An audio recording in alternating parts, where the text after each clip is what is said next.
Au nom de Dieu, la parole d'Allah al-Azim qui signifie Dieu le magnifique signifie majestueux, grand et honorable, exalté, dans la langue si deux personnes rivalisent dans une affaire commune.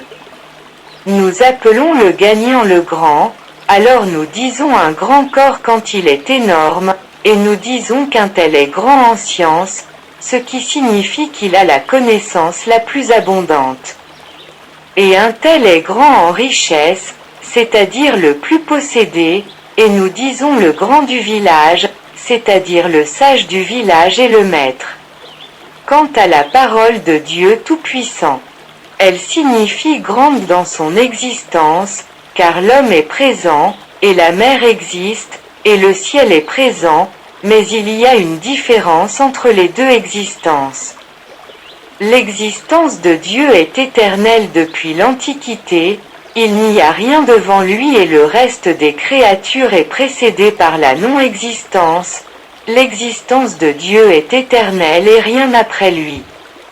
Et il a la vie éternelle qui demeure, et le reste des créatures se termine par la non-existence.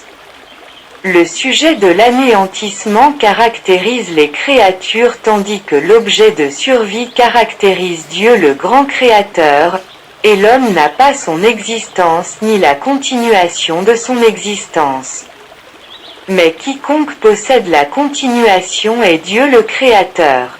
Dieu est le magnifique le plus grand, alors que nous pourrions appeler une personne grande à cause de son vaste royaume, de son autorité, de sa sagesse, de ses connaissances, de sa force ou de ses capacités créatrices, mais cette grandeur est limitée.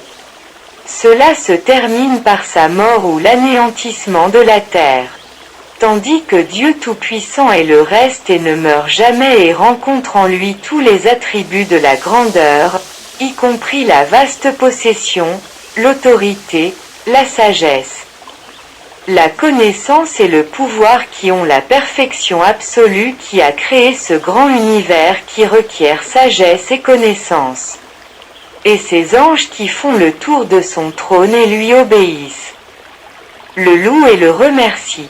Il est Dieu le magnifique, le plus grand dans la splendeur de ses créatures dans les cieux et la terre, des montagnes, des mers, des rivières, des planètes, des étoiles, des arbres, des oiseaux, des fleurs, des animaux et des créatures qu'il a utilisées pour le service et bien-être de l'homme. Fin. Abonnez-vous pour recevoir de nouvelles vidéos.